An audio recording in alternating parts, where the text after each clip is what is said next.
Welcome to the Folktale Project. This is Dan Charles. This week is normally a week where we recap or share the favorite stories from the last year, but not this year. This year, I'm still quite in the Christmas mood, and because of that, I want to share 3 Christmas stories with you this week. Then next week, we'll recap some stories from the Blue Fairy book, all before starting back in with the story of Prince Ahmed, which is the next tale in the Blue Fairy book. But since we're clinging to Christmas just a little bit more, we have 3 new stories this week. The first of which is absolutely a tale and absolutely not true. But it's an interesting look at the early Americans. This is the first Puritan Christmas tree. Mrs. Olcott called her boys and bade them to go to the pine woods and get the finest, handsomest young hemlock tree that they could find. Get one that is straight and tall, with well-bowed branches on it, and put it where you can draw it under the woodshed after dark, she added. The boys went to Pine Hill, and there they picked out the finest young tree on all the hill and said, "We'll take this one." So, with their hatchets, they hewed it down and brought it safely home the next night when all was dark. And when Roger was quietly sleeping in the adjoining room, they dragged the tree into the kitchen. It was too tall, so they took it out again and cut off 2 or 3 feet at the base. Then they propped it up, and the curtains being down over the windows and blankets being fastened over the curtains to prevent anyone looking in, and the door being doubly barred to prevent anyone coming in, they all went to bed. Very early the next morning, while the stars on the snow-covered hills, the same stars that shone 1,600 years before on the hills when Christ was born in Bethlehem, the little Puritan mother in New England arose very softly. She went out and lit the kitchen fire anew from the ash-covered embers. She fastened upon the twigs of the tree the gifts she had bought in Boston for her boys and girl. Then she took as many as 20 pieces of candle and fixed them upon the branches. After that, she softly called Rupert, Robert, and Lucy, and told them to get up and come into the kitchen. Hurrying back, she began with a little bit of a burning stick to light the candles. Just as the last one was set aflame, in trooped the 3 children.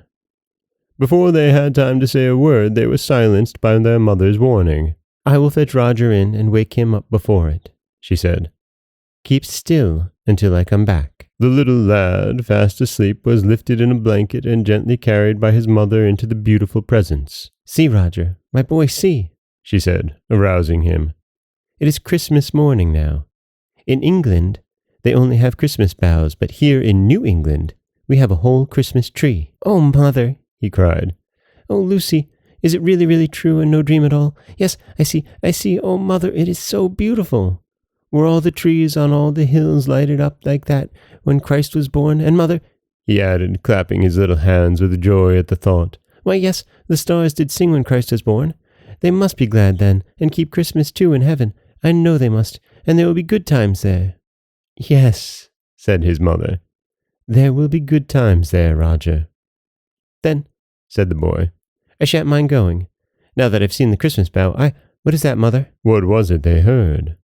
The little Olcott home never before seemed to tremble so. There were taps at the window, there were knocks at the door, and it was as yet scarcely the break of day. There were voices also, shouting something to somebody. "Shall I put the candles out, Mother?" whispered Robert. "What will they do to us for having the tree? I wish we hadn't it," regretted Rupert, while Lucy clung to her mother's gown and shrieked with all her strength, "It's Indians!" Pale and white and still, ready to meet her fate, stood Mrs. Olcott, until, out of the knocking and the tapping at her door, her heart caught a sound. It was a voice calling, "Rachel! Rachel! Rachel!" "Unbar the door," she cried back to her boys. "It's your father calling." Down came the blankets, up went the curtain, open flew the door, and in walked Captain Olcott, followed by every man and woman in Plymouth who had heard at break of day the glorious news that the expected ship had arrived at Boston, and with it the long-lost Captain Olcott. For an instant Nothing was thought of except the joyous welcoming of the captain in his new home. "What is this? What is it? What does this mean?" was asked again and again, when the first excitement was past, and the tall young pine stood aloft, its candles ablaze, its gifts still hanging. "It's welcome home to father," said Lucy, her only thought to screen her mother. "No, child, no," sternly spoke Mrs. Olcott. "Tell the truth. It's a Christmas tree," faltered poor Lucy.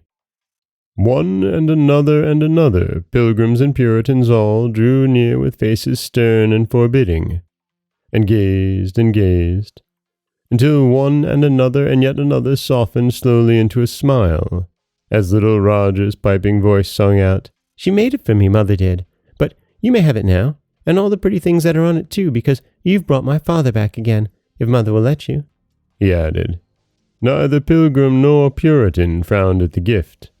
One man, the sternest there, broke off a little twig and said, "I'll take it for the sake of the good old times at home."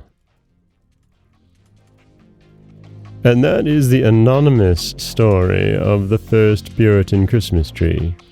And of course, at this time in the world, Christmas trees were not new.